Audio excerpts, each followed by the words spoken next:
Bismillahirrahmanirrahim. Assalamualaikum warahmatullahi wabarakatuh. Berjumpa lagi kita di meeting keempat atau materi keempat dalam mata kuliah Academic Writing. Kali ini saya akan membahas tentang citations ya, atau in-text citations. Karena di Academic Writing atau Academic Essay, in-text citations ini seolah-olah menjadi roh atau menjadi nyawa bagi sebuah teks atau essay yang kita buat. Nah, ini yang mungkin menjadi salah satu dasar ketika kita ingin membuat tulisan dalam academic writing itu, kita harus benar-benar dibekali oleh pengetahuan yang mumpuni, pengetahuan yang berdasar pada teori, pengetahuan yang didasari oleh pendapat ahli, sehingga tulisan kita bisa dianggap tulisan yang layak untuk dibaca atau layak untuk ditampilkan ya, karena academic essay atau teks ini wajib sifatnya logical dan theoretical, berdasarkan data, berdasarkan sumber-sumber yang terpercaya. Berbeda mungkin dengan dongeng atau puisi yang mungkin bisa muncul dari imajinasi seseorang atau hanya sebatas opini seseorang. Nah, atau opini penulis terutama ya. Nah, in-text citations ini memastikan bahwa kita sebagai penulis di academic text itu menyertakan sumber yang atau pendapat atau tulisan dari ahli atau orang lain atau peneliti lain untuk menunjang pada apa yang kita sampaikan. Nah, untuk kali ini saya akan sedikit menjelaskan tentang in-text citation, bahwa di tiap teks akademik itu pasti ada kutipan atau referensi sumber yang digunakan dalam teks akademik. Untuk yang saya gunakan kali ini, yang akan kita bahas itu adalah menggunakan APA styles ya, APA styles, karena kebetulan untuk di pendidikan atau ilmu bahasa itu lebih banyak di ilmu sosial, maka kita lebih banyak dirujuk menggunakan APA style ya. APA sendiri terdiri singkatan dari The American Psychological Associations, dan ini yang style ini yang digunakan oleh para penulis atau para penerbit khusus untuk di bidang-bidang sosial itu lebih banyak menggunakan yang ini. Itulah sebabnya saya akan membahas cara penulisan in-text citations itu menggunakan APA style.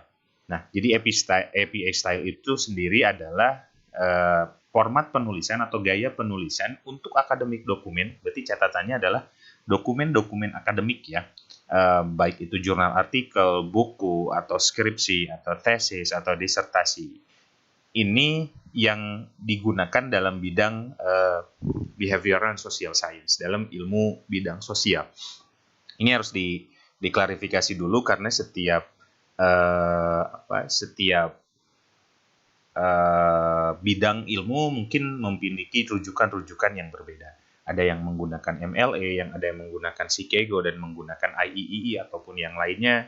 Itu berbeda cara penulisannya. Oke, sekarang kita masuk pada hal-hal pokok kenapa citations ini harus digunakan atau harus dilakukan. Yang pertama adalah dalam tulisan akademik, kita itu membuat tulisan berdasarkan sebuah pengetahuan yang kita peroleh setelah kita membaca atau mendengar atau memperhatikan pendapat dari orang lain. Artinya kita mentransfer knowledge ya, Nah, inspirasi yang kita peroleh baik berupa ide, gagasan, data, sumber atau apapun yang menjadi ruh tulisan kita, itu akan sangat menentukan gitu ya. Karena ketika kita sudah memperoleh ide tersebut, inspirasi tersebut, kita akan bisa mengetahui bahwa apa yang kita sampaikan itu berdasarkan pada sesuatu yang logis. Jadi kita memperoleh informasi itu dari mana? Nah, ini yang pentingnya dalam citations. Jadi kapanpun kita memperoleh ide atau menggunakannya, jangan lupa untuk menyertakan sumbernya dari siapa, dari mana, dan dari siapa. Baik berupa kata-kata, berupa-rupa gagasan, ataupun data, ataupun gambar, dan lainnya. Nah, dalam penulisan akademik atau tulisan-tulisan ilmiah, jadi etika yang harus dipakai adalah kita wajib menyebutkan dari mana kita memperoleh sumber atau memperoleh informasi atau memperoleh ide atau gagasan, sehingga kita bisa menyampaikan sesuatu itu dalam bentuk seolah-olah pemahaman kita. Jadi ini yang disebut dengan etika, dan ini yang kita lakukan untuk menghindari yang istilah dalam dunia akademik itu plagiarisme. Plagiarisme yang dianggap kita menjiplak atau mengambil karya orang lain tanpa kita menyebutkan orang yang berkontribusi itu. Jadi kita harus benar-benar bisa memberikan apresiasi kepada sumber yang kita gunakan sebagai rujukan, yang kita gunakan sebagai sumber dalam tulisan kita ini. Jadi salah satu cara menghindarinya adalah dengan menyertakan citations atau menyertakan kutipan dalam tulisan kita. Ini untuk memastikan bahwa pembaca memahami dan mengetahui bahwa ada orang-orang atau pihak-pihak yang berkontribusi dalam tulisan-tulisan kita. Sebagus apapun tulisan kita, kita juga tetap menyertakan orang lain yang berkontribusi atau memiliki dampak terhadap pemahaman yang kita tulis ini. Nah, ini disebutnya etika dalam penulisan akademik ya. Baik, untuk yang pertama ada beberapa jenis dulu cara kita menyebutkan tulisan orang lain atau mengutip tulisan orang lain dalam tulisan kita. Yang pertama itu namanya parenthetical citations ya. Parenthetical citations itu adalah di mana bentuk orang atau penulis yang sumber yang kita kutip itu kita tandai dengan nama belakang penulisnya yang berada dalam tanda kurung seperti ini. Nah, ini biasanya menyertakan nama penulis, koma, dan diikuti oleh tahun. Dan kita menuliskan inspirasi yang kita peroleh dari orang tersebut. Misalnya, saya menuliskan ini, contohnya adalah bahwa tulisan ini dalam tulisan saya, misalnya ketika nanti dalam paragraf ada pernyataan ini itu berasal dari si Kohler ini yang dia tulis di tahun 2016 dan akan kita rujuk nanti di bagian bibliografi, tulisannya apa, judulnya apa, dan seterusnya. Ini namanya parenthetical citations dan ini yang sering kita temukan ya. Dan ingat, tidak boleh menuliskan nama secara lengkap, tapi hanya menuliskan nama belakangnya saja dan diikuti oleh tahun. Nanti kita ada bentuk yang lain lagi. Ini sebagai pengenalan awal ya, dua jenis yang pertama. Yang kedua adalah, ini kan parenthetical ya, bahwa pernyataannya dulu, statementnya dulu kita tuliskan, baru nanti kita beri tanda kurung, kita tandai bahwa tulisan ini adalah berasal dari orang tersebut.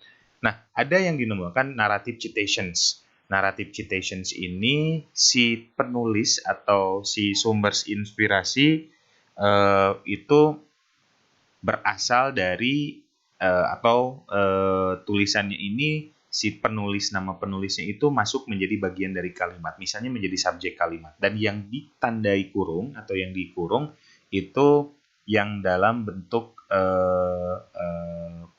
tahunnya saja. Jadi ini yang kita sebut dengan narrative citation. Si penulis ini kita menjadi bagian dari teks yang kita sampaikan. Dua-duanya boleh digunakan tergantung pada penulis kita sebagai penulis di academic text itu mau menggunakan yang mana, mau bentuk yang parenthetical ataupun yang bentuk yang naratif. Ini silahkan bisa digunakan tergantung pada kebutuhan dan tergantung pada cara penyampaian kita dalam mengemas kalimat ini. Ini dua yang secara penyajian ya, yang secara penyajian. Karena nanti ada yang berdasarkan jenisnya itu, ada yang sifatnya quotations, kita mengutip secara utuh, atau ada yang disebut dengan paraphrasing. Itu yang berbeda lagi penulisan ini. Ada dua cara. Pertama yang tadi parenthetical, yang kedua adalah dengan narrative citations. Ini boleh digunakan yang mana yang menurut Anda cocok dan bisa Anda gunakan dalam tulisan Anda. Nah, sekarang kita masuk pada sekarang secara konten. Kalau itu secara penyajian, sekarang secara konten. Konten dari cara kita mengambil tulisan orang lain, cara mengambil tulisan orang lain. Kalau tadi cara menyajikannya, sekarang adalah cara mengambilnya gitu ya, mengambil tulisan orang lain. Itu ada, saya mengangkat ada dua yang pokok, yaitu yang quotation dan paraphrase ya. Nanti ini ada quotations dan ada paraphrase. Nah, bedanya apa? Kalau quotations itu adalah kita mengambil statement orang lain word for word, betul-betul secara persis, exactly the same dengan sumber yang kita gunakan. Artinya kita meminjam bukan hanya sebatas ide, tapi tulisannya secara persis gitu ya, dari kata per kata, kalimatnya bentuknya sama persis dengan tulisan aslinya. Jadi kita benar-benar tidak melakukan perubahan terhadap apa yang kita ambil dari penulis itu. Biasanya ditandai dengan adanya tanda kutip ya, quotation mark. Berarti menunjukkan bahwa pernyataannya diambil persis dari sumber yang aslinya, tidak dirubah atau tidak diparaphrase, tidak disesuaikan lagi. Benar-benar sesuai dengan aslinya. Jadi exact words ya, disebutnya exact word for word, benar-benar secara utuh diambil dari tulisan aslinya. Atau benar-benar mengandalkan kita percaya bahwa statement tersebut sudah cocok dengan apa yang akan kita buat. Cuman ada sedikit masalah, ada saran bahwa untuk membuat atau untuk memuat quotation itu sebaiknya tidak lebih dari 10% dari total paper kita. Jadi kalau bisa di APA style itu lebih banyak disarankan untuk menggunakan paraphrasing ketimbang kita mengambil utuh dari statement si penulis asalnya. Karena dikhawatirkan akan terjadi tingkat plagiarism yang tinggi ketika nanti kita memasukkan ke plagiarism checker, itu biasanya terdetek bahwa tulisan ini memiliki tingkat plagiat yang tinggi. Maka ada saran, usahakan tidak menggunakan quotation lebih dari 10% total paper kita. Ini harus diingat baik-baik ya. Ini saran, tidak boleh untuk menghindari plagiarism ya, menghindari aspek plagiarism, karena plagiarism checker itu biasanya mesin bekerja berdasarkan dengan kriteria standar yang sudah ditetapkan.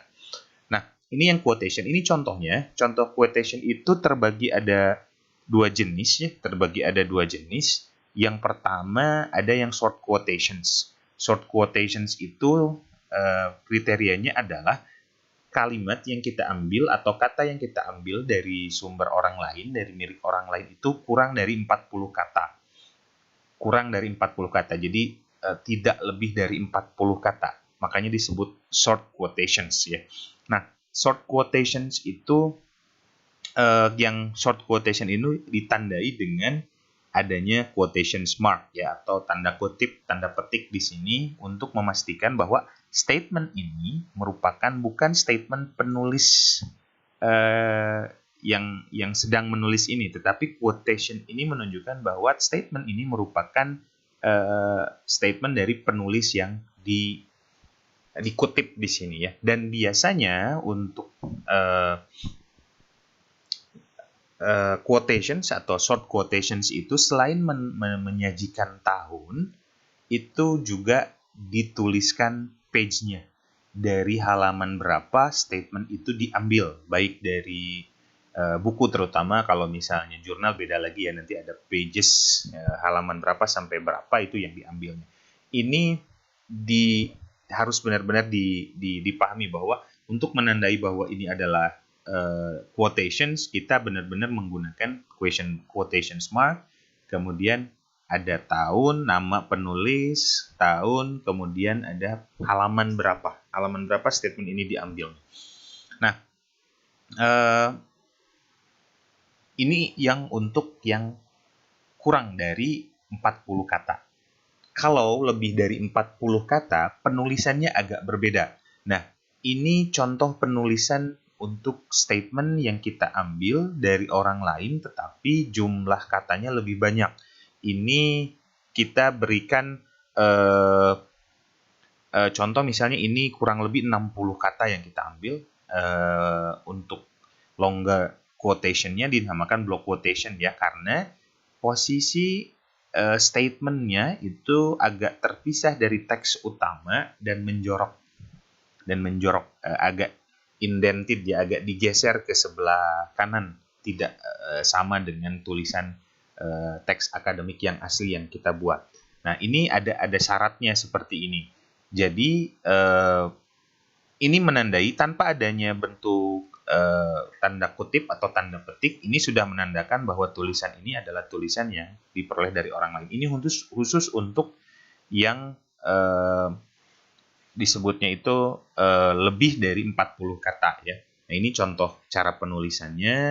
Ini baik yang kalau ini secara tadi yang disebutkan di awal menggunakan parenthetical, kalau ini menggunakan teknik yang narrative citations. Dengan narrative citations ini yang parenthetical.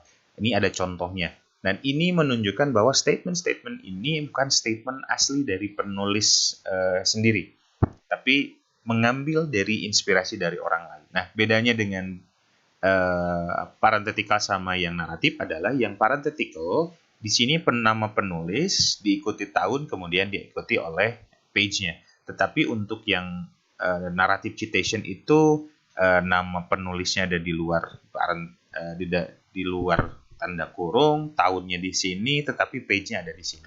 Ini teknik penulisannya, teknik penulisan dari quotations ya, quotation, baik yang short quotation tadi atau yang long quotations ya, baik yang kurang dari 40 dan yang lebih dari 40 kata. Nah, ini harus benar-benar diperhatikan ya, karena ini adalah format yang disepakati bersama oleh para bidang akademisi, para akademisi. Jadi kita harus mengikuti konvensi ini agar tulisan kita bisa diterima, karena beberapa publisher atau penerbit akan mensyaratkan kita mengikuti cara atau aturan penulisan seperti ini. Baik itu mau menggunakan MLA, menggunakan APA, ataupun cara yang lain, mereka mempunyai standar tertentu. Dan yang saya perkenalkan di sini adalah yang APA ya, yang APA style. Oke, yang kedua adalah teknik paraphrase. Kalau tadi adalah quotation, mengambil langsung dari apa yang ditulis oleh orang lain, kemudian kita tulis ulang dan kita jadikan bagian dari teks yang kita buat. Kalau paraphrase itu agak sedikit berbeda, dan ini yang lebih banyak direkomendasikan dalam penulisan menggunakan APA style. Bahwa APA style itu lebih menyarankan penggunaan paraphrase. Paraphrase, apalagi kalau Anda membuat artikel, jurnal artikel, itu sebaiknya lebih banyak di paraphrase ketimbang menggunakan direct quotations atau quotation tadi. Kalau paraphrase ini adalah kita membaca sesuatu, kemudian memahaminya, kemudian menuliskan ulang dengan gaya atau tata cara bahasa kita yang berbeda dengan sumber aslinya, tetapi secara idenya sama. Jadi bukan memberi pendapat atau memberikan komen, bukan, tetapi lebih pada orang lain berkata apa, kita pahami, orang lain menulis apa, kita pahami, dan kemudian tulisan itu kita sajikan ulang dalam bentuk statement yang kita miliki, tetapi pada dasarnya secara konsep sama, tetapi tidak menambahkan pendapat kita. Jadi paraphrase ini betul-betul si penulis yang sedang menulis academic text ini harus baca dulu, setelah baca paham, setelah paham baru menyampaikan ulang. Ini konsepnya berbeda dengan quotation tadi. Kalau quotation benar-benar 100% sama dengan aslinya, sama dengan apa yang ditulis oleh penulis awal sumbernya. Nah, ini contohnya bahwa di statement yang ditulis di paraphrase ini adalah statement yang ditulis disampaikan oleh si Veles ini, bla bla bla bla dan seterusnya, tetapi dalam bentuk statement yang kita tulis ulang, tidak sama dengan statement asli. Perbedaannya adalah ini kalau yang menggunakan narrative citation bentuknya seperti ini narrative citation. Jadi yang ditulis adalah nama penulis sama tahun, tidak menggunakan halaman. Tidak menggunakan halaman, biasanya tidak menggunakan halaman. Walaupun nanti diperbolehkan bahwa untuk yang paraphrase juga diperbolehkan, tidak diharuskan, tapi diperbolehkan jika kita sebagai penulisnya ingin menambahkan halaman dari halaman berapa tulisan tersebut diambil. Ini contohnya. Tekniknya mungkin saja dalam bentuk seperti ini, naratif citation ataupun parenthetical citation, sama saja boleh. Misalnya valesnya di belakang, vales, vales et al, 2018, kurung tutup, itu juga boleh. Yang jelas, secara intinya adalah ketika menggunakan paraphrase adalah kita membaca tulisan orang, kemudian memahaminya, kemudian menuangkan ulang dalam gaya bahasa kita, gaya tulisan kita, tetapi secara konsep dasarnya sama. Ya, itu tentang paraphrasing ya. Kita bisa lihat di sini contohnya boleh menggunakan halaman ataupun tidak. Nah, sekarang adalah cara penulisan nama penulis. Nama penulis itu terbagi menjadi beberapa jenis. Ada yang terdiri ketika tulisan itu, ketika buku yang kita ambil atau sumber yang kita ambil itu terdiri dari satu penulis. Ada yang terdiri dari 2 sampai 5 penulis, 2 penulis, 1 sampai 2, 3 sampai 5, dan lebih dari 5 penulis. Itu ada sedikit perbedaan cara penulisannya. Nah, untuk yang 1 sampai 2 penulis itu relatif mudah ya. Seperti ini tidak usah ribet seperti yang tadi contoh sebelumnya. Ini adalah bentuk contoh yang terdiri dari satu penulis. Jadi tinggal nama belakangnya tuliskan, kemudian nama tahun seperti ini. Dan kalau misalnya ada 2 penulis, berarti tinggal pakai N, Abrams, and Kane. Ini nama belakang ya. Ini kalau yang menggunakan narrative citation. Kalau yang parenthetical, ini menjadi seperti ini. Si Emery seperti ini. Abraham and Kane-nya ini pakai ampersand ya. Pakai ampersand. Pakai simbol N ini. Ampersand.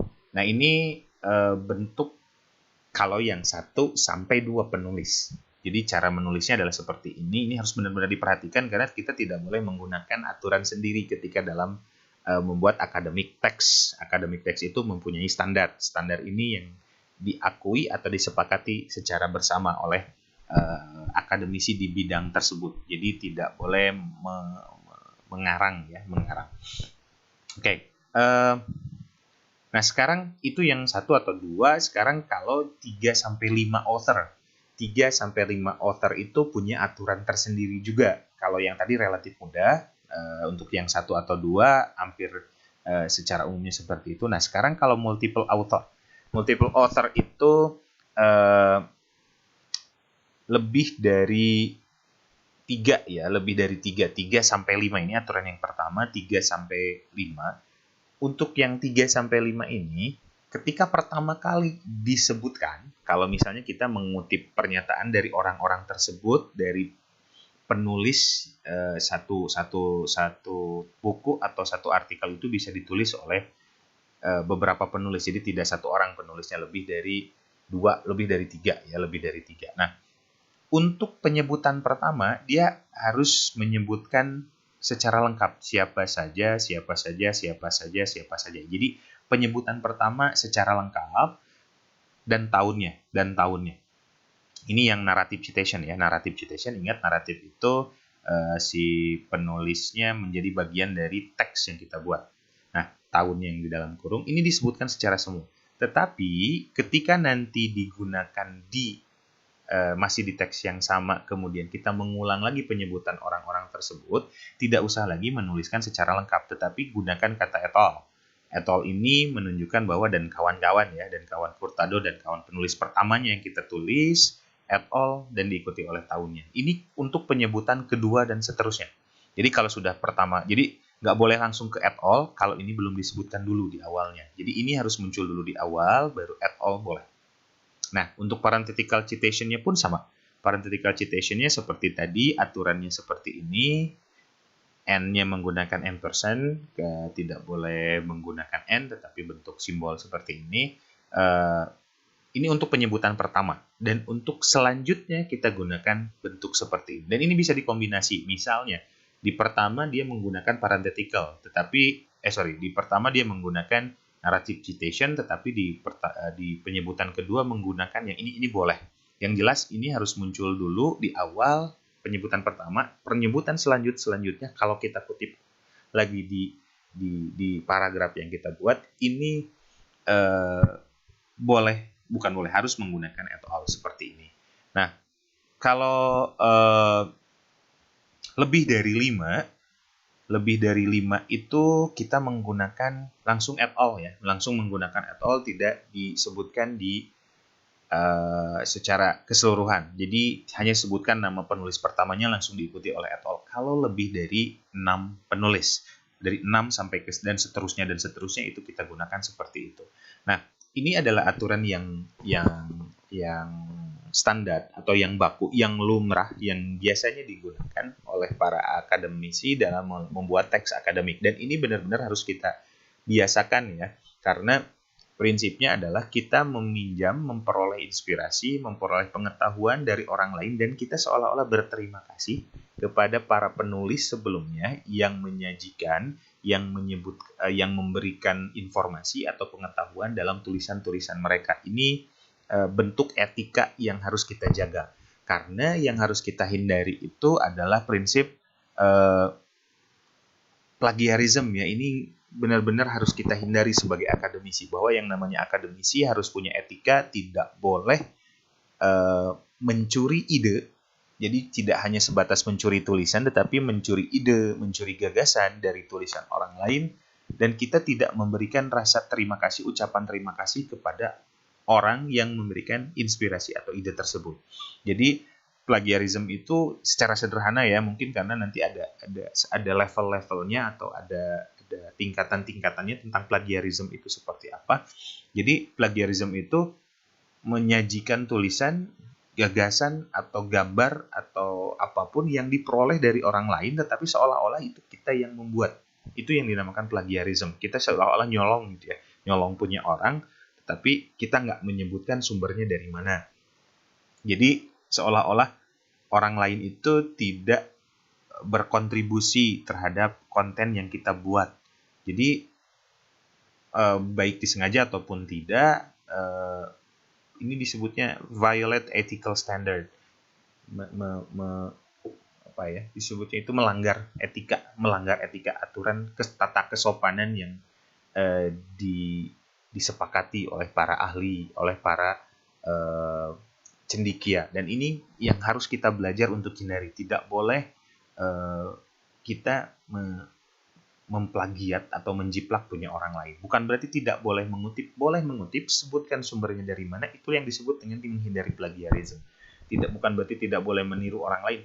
Boleh meniru orang lain, artinya kita memperoleh inspirasi dari orang lain, mengikuti tulisan orang lain, mengedepankan pendapat orang lain, tapi jangan lupa untuk menyebutkan sumbernya dari mana.